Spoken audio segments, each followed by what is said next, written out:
स्वागत है आपका हमारी इस खास पेशकश में। बीते 4-5 दिनों पर अगर नजर डालें तो ऐसा लगता है कि हिंदुस्तान में मूर्ति पर महाभारत से छिड़ गई है। त्रिपुरा में रूसी क्रांति के पुरोधा लेनिन की मूर्ति गिरा जाने के बाद एक संग्राम थमने का नाम नहीं ले रहा है। देश के कई इलाकों से मूर्ति गिरा जाने की खबर सामने आने लगी है। अब खबर यह है कि त्रिपुरा में लेनिन की एक और मूर्ति गिराई गई है। वहीं कोलकाता में श्यामा प्रसाद मुखर्जी की एक मूर्ति के साथ छेड़छाड़ के आरोप में 6 लोगों को गिरफ्तार भी किया जा चुका है।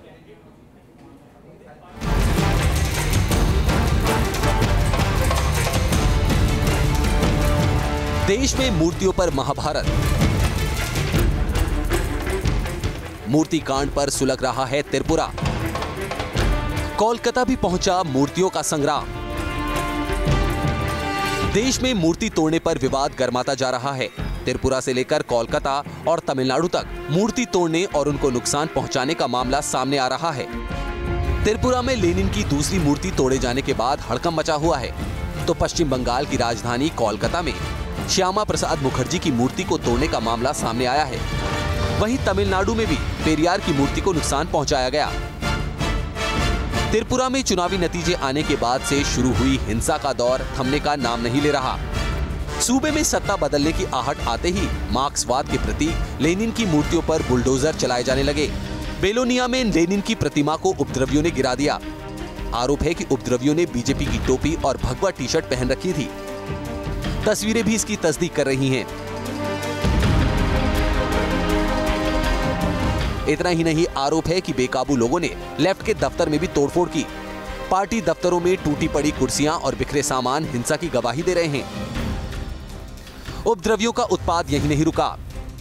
बेलोनिया के बाद सबरू मोटर स्टैंड के पास लेनिन की एक और मूर्ति तोड़ दी गई। लेनिन की मूर्ति गिराए जाने के बाद पूरा त्रिपुरा सुलग रहा है। हिंसा की आग फैल रही है। कई जगह से आगजनी की खबरें भी आ रही हैं। बताया जा रहा है कि त्रिपुरा के 13 जिले हिंसा की आग में जल रहे हैं। बेकाबू हो रहे हालात को काबू में करने के लिए कई इलाकों में धारा 144 लगा दी गई। जश्न मनाते समय हिंसा हो रहा है ऐसा नहीं है। लॉ एंड ऑर्डर मेंटेन है। अभी तो गवर्नर साहब देख रहे थे और मैं आपके माध्यम से ये कहना चाहूँगा, कहीं भी हो, किसी ने भी कुछ भी राज्य में ऐसा कोई घटना घटाने की कोशिश करेगा और जिन्होंने भी कुछ भी किया है पूरे कड़ाई से उसका व्यवस्था की जाएगी, किसी को बख्शा नहीं जाएगा। लेकिन ना तो हालात सुधर रहे हैं, ना ही उपद्रवियों पर लगाम कसने में कामयाबी मिल रही है। लेफ्ट पार्टियां बिगड़े हालात के लिए बीजेपी और संघ को कटघरे में खड़ा कर रहे हैं, तो वहीं बीजेपी आरोपों को निराधार बता रही है। त्रिपुरा में जो हिंसा हो रहा है ये स्पष्ट है कि उनका रुझान क्या है, भाजपा आरएसएस का। हिंसा के अलावा उनकी राजनीतिक भविष्य कुछ है ही नहीं। इस राज्य को 25 साल से एक राजनीतिक असहिष्णुता का अभिशाप लगा हुआ था लेफ्ट फ्रंट गवर्नमेंट के माध्यम से, और इसलिए इस राज्य का ये कल्चर ही बन गया था। भाजपा तो एकदम नई है यहाँ पर। एक तरफ बीजेपी आरोपों से इंकार कर रही है, लेकिन वो सहयोगी दलों से लेकर विरोधी दलों के निशाने पर है। मर्दानगी वाला काम नहीं हुआ है। एक पत्थर की मूर्ति आपने तोड़ दी।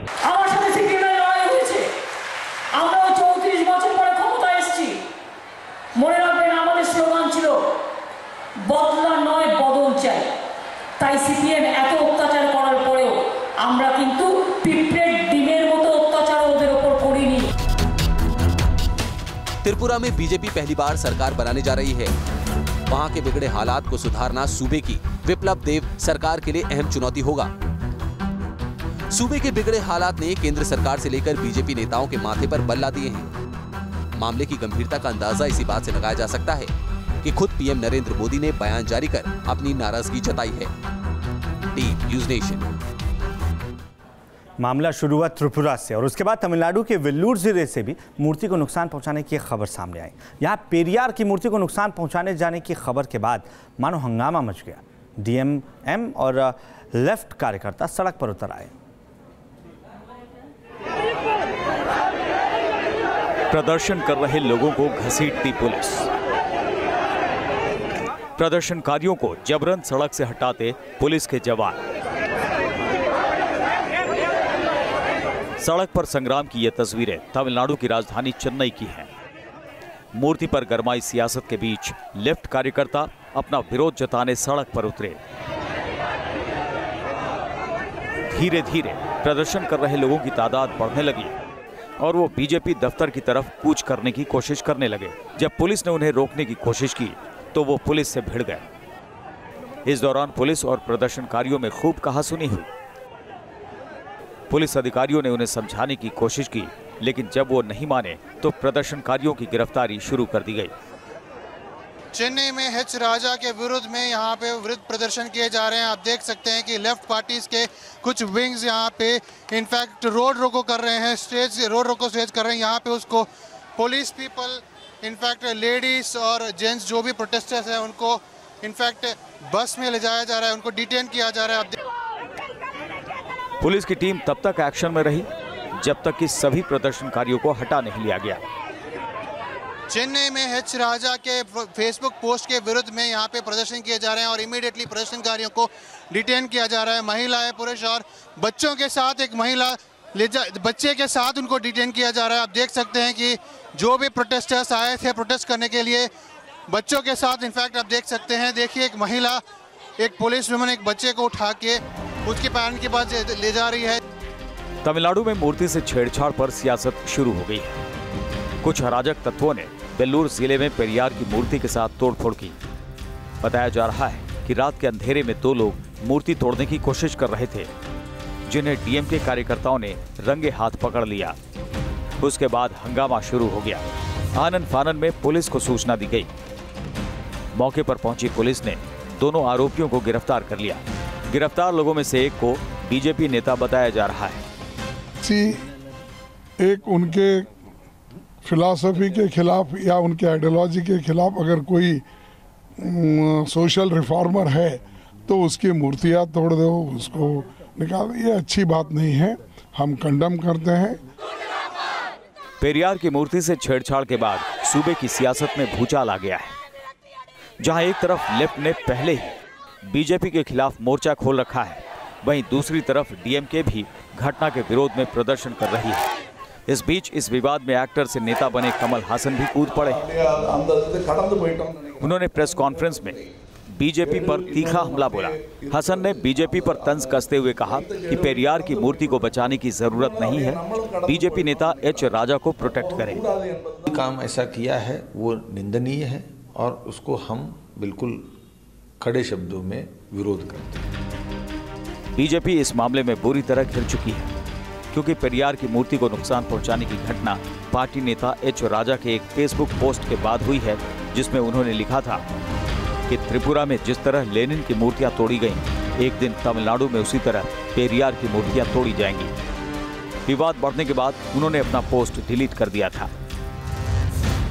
दरअसल पेरियार 20वीं सदी में तमिलनाडु के एक बड़े नेता थे, जिनका पूरा नाम इरोड वेंकट नायकर रामासामी था। उन्होंने 1944 में द्रविड़ कड़गम नाम से राजनीतिक पार्टी बनाई। ब्राह्मण परिवार में जन्म लेने वाले पेरियार ने कुरीतियों के खिलाफ अपनी आवाज बुलंद की थी। यही नहीं, 20वीं सदी में पेरियार दलितों की आवाज बनकर उभरे थे। अब कहीं और कोई अनहोनी घटना न हो, इसके लिए तमिलनाडु पुलिस ने वेल्लूर समेत पूरे राज्य में पेरियार की मूर्तियों की सुरक्षा बढ़ा दी है। श्री प्रपंच, न्यूज नेशन, चेन्नई। अब जब ये वाकये सामने आने लगे तो मूर्ति तोड़े जाने को लेकर सड़क से लेकर संसद तक संग्राम मच गया। इस बीच कोलकाता में श्यामा प्रसाद मुखर्जी की प्रतिमा को भी नुकसान पहुंचाने की एक कोशिश की गई। मूर्ति तोड़े जाने की घटनाओं पर प्रधानमंत्री नरेंद्र मोदी ने नाराजगी व्यक्त की है।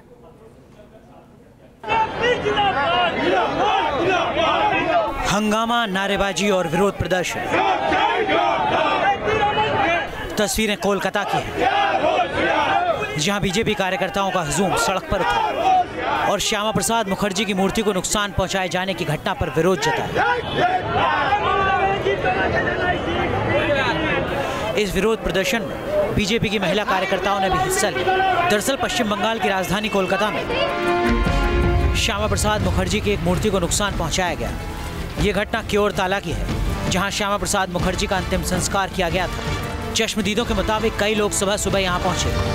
वो बीजेपी के खिलाफ नारेबाजी कर रहे थे। बताया जा रहा है कि उनके हाथों में प्ले कार्ड थे, जिन पर लेनिन की मूर्तियों के साथ की गई तोड़फोड़ के विरोध में स्लोगन लिखे हुए थे।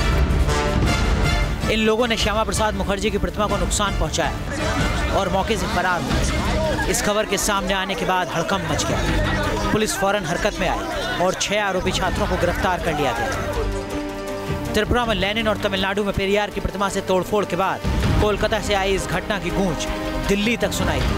बताया जा रहा है कि प्रधानमंत्री नरेंद्र मोदी ने इन सभी घटनाओं पर नाराजगी जताई है। सूत्रों के मुताबिक नाखुश पीएम मोदी ने गृह मंत्री राजनाथ सिंह से बात की और ऐसी घटनाओं को रोकने के लिए ठोस कदम उठाने की हिदायत दी है। नहीं, सारा स्टेट को जो अलर्ट किया है तो उसके हिसाब से सबको समझना चाहिए कि पीस बनाए रखे, सब जगह शांति, सब जगह शांति बनाए रखना चाहिए। लेकिन आरोप बीजेपी और आरएसएस के वर्कर्स पर लग रहा है, पार्टी के नेताओं पर लग रहा है। पार्टी का नेतृत्व ने जब कह दिया, प्रधानमंत्री जी ने जब कह दिया तो सब उसको आदर करना चाहिए। पीएम के संज्ञान लेने के बाद गृह मंत्रालय ने राज्यों के लिए एडवाइजरी जारी की है। राज्यों को मूर्ति तोड़ने और किसी भी प्रकार के हिंसक घटनाओं पर रोक लगाने के लिए ठोस कदम उठाने के निर्देश दिए गए हैं। बहुत ही दुर्भाग्यपूर्ण है और इस संबंध में हमारी होम मिनिस्ट्री ने एक एडवाइजरी भी जारी की है। और इतना ही नहीं बल्कि हमारी पार्टी के राष्ट्रीय अध्यक्ष ने भी कहा है कि यदि कोई भी किसी के संबंध में कोई शिकायत यदि मिलेगी तो आवश्यक कार्रवाई भी की जाएगी। और मैं सभी राजनीतिक पार्टियों से भी अपील करना चाहता हूं कि अपने अपने कार्यकर्ताओं को यह स्पष्ट निर्देश दें कि कहीं इस प्रकार की किसी हरकत में कोई इन्वॉल्व न हो। जो भी इन्वॉल्व होता है उसके खिलाफ कार्रवाई होनी चाहिए। मूर्ति तोड़े जाने की घटनाओं पर संसद में संग्राम देखा गया। कई सांसदों ने इस मुद्दे पर खूब हंगामा किया। It's mad whoever does it, whether it is Tamil Nadu, whether it is West Bengal, whether it is Tripura. विपक्ष जिस तरह से इस मुद्दे को हाथों हाथ ले रहा है उससे सरकार की मुश्किलें बढ़ सकती हैं। दिल्ली से धीरेन्द्र पुंडीर के साथ टीम न्यूज़ नेशन। तो लेनिन की प्रतिमा ढहाने के बाद से पूरे देश में घमासान मचा है। कौन थे और क्यों उन्हें समाजवाद का पुरोधा माना जाता था, आपको ये भी इस रिपोर्ट में बताते हैं। व्लादिमीर इलियच उलियानोव उर्फ लेनिन एक ऐसा शख्स जिसने अपनी सोच से दुनिया में नई क्रांति लिख दी। वो शख्स जिसे रूसी क्रांति का जनक माना जाता है। 1917 में लेनिन की अगुवाई में जार के निरंकुश शासन का खात्मा हुआ और फिर दुनिया के पहले कम्युनिस्ट देश यानी सोवियत यूनियन का गठन हुआ। मार्क्स के विचारों में आस्था रखने वाले लेनिन ने दुनिया को नई विचारधारा दी जिसे लेनिनवाद के नाम से जाना जाता है। पढ़े लिखे और रईस परिवार में जन्मे लेनिन पर कानून की पढ़ाई के दौरान क्रांतिकारी विचारधारा का असर पड़ा। बड़े भाई की हत्या के बाद वो रिवोल्यूशनरी ग्रुप के सदस्य बने। क्रांतिकारी प्रदर्शन में हिस्सा लेने की वजह से उन्हें कॉलेज से निष्कासित कर दिया गया। कुछ दिनों बाद उन्हें गिरफ्तार कर साइबेरिया भेज दिया गया। लेनिन ने पश्चिमी यूरोप में तकरीबन 15 साल निर्वासन में गुजारे और इस दौरान Russian social democratic workers party के बोल्शेविक धड़े के नेता बन गए। पहले विश्व युद्ध के दौरान रूस में बदलाव के बयार बह रही थी। इसी दौरान लेनिन रूस लौटे और फिर जार सरकार के खिलाफ अभियान शुरू किया। लेनिन की कोशिशें रंग लाई और 1917 में 2 क्रांतियों ने रूस को पूरी तरह से बदल दिया। फरवरी में हुई रूसी क्रांति ने रूसी राजशाही को खत्म कर दिया तो अक्टूबर की क्रांति के बाद रूस कम्युनिस्ट शासन वाला दुनिया का पहला देश बना। कहा जाता है कि क्रांति, जंग और भूखमरी के इस दौर में लेनिन ने अपने देशवासियों की दिक्कतों को नजरअंदाज किया और हर तरह के विरोध को कुचल दिया। 1918 में उनकी हत्या की कोशिश की गई जिसमें वो गंभीर रूप से जख्मी हो गए। इसके बाद उनकी सेहत में गिरावट आई। 24 जनवरी 1924 को लेनिन ने दुनिया को अलविदा कह दिया, लेकिन उनका अंतिम संस्कार नहीं किया गया। उनके शव को मॉस्को के रेड स्क्वायर में रखा गया है जहां उनके दर्शन के लिए लोगों का तांता लगा रहता है। बताया जाता है कि 1991 में सोवियत संघ के बिखरने तक लेनिन असरदार बने रहे और लेनिनवाद के सिद्धांतों पर ही सरकार चलती रही। Team news nation. तो हमने आपको दिखाया कि किस तरीके से मूर्तियां ढहाने पर देश में सियासी संग्राम सा छिड़ चुका है, लेकिन विदेशों में भी कई बड़े नेताओं की प्रतिमा समय समय पर तोड़ी जा चुकी हैं और लेनिन की प्रतिमा भी इसमें शामिल है। तस्वीरें यूक्रेन की राजधानी कीव की हैं। यहाँ लेनिन की मूर्तियों को प्रदर्शनकारियों ने ढहा दिया। प्रदर्शन में शामिल लोगों ने लेनिन की मूर्ति से रस्सियों को बांधा और फिर उसे खींचकर मूर्ति को गिरा दिया। जैसे ही लेनिन की प्रतिमा ढही, प्रदर्शनकारी जश्न मनाने के लिए उमड़ पड़े। कभी सोवियत यूनियन का हिस्सा रहे इस देश पर लेनिन की अमिट छाप थी। जगह जगह लेनिन की प्रतिमा लगाई गई थी, लेकिन 2014 में सत्ता परिवर्तन के बाद इस देश में रूस विरोधी लहर चली जिसकी गाज लेनिन की मूर्तियों पर भी पड़ी। दूसरी तस्वीर इराक की राजधानी बगदाद की है। 2003 में इराक की सत्ता से सद्दाम हुसैन के बेदखल होने के बाद प्रदर्शनकारियों की भीड़ ने बगदाद के बीचों बीच लगी उसकी मूर्ति को जमींदोज कर दिया। तीसरी तस्वीर है लीबिया की, जहां तानाशाह कर्नल गद्दाफी को 2011 में सत्ता से उखाड़ फेंका गया। उसके बाद भीड़ ने गद्दाफी को मार डाला। बाद में राजधानी त्रिपोली में लगी उसकी मूर्ति को गिरा दिया गया। चौथी तस्वीर सीरिया के डारा शहर की है। यहाँ विद्रोहियों ने राष्ट्रपति बशर अल असद की प्रतिमा को गिराने की साजिश रची। इसकी पूरी तैयारी भी कर ली गई, लेकिन इससे पहले कि वो अपने मंसूबों में कामयाब होते, सीरियाई सुरक्षा बलों को इसकी जानकारी मिल गई। सीरियाई सुरक्षा बलों ने इस साजिश को नाकाम कर दिया। Team news nation. आप लगातार न्यूज़ नेशन के साथ रहिए, क्योंकि खबरों का सफर यहाँ कभी नहीं थमता।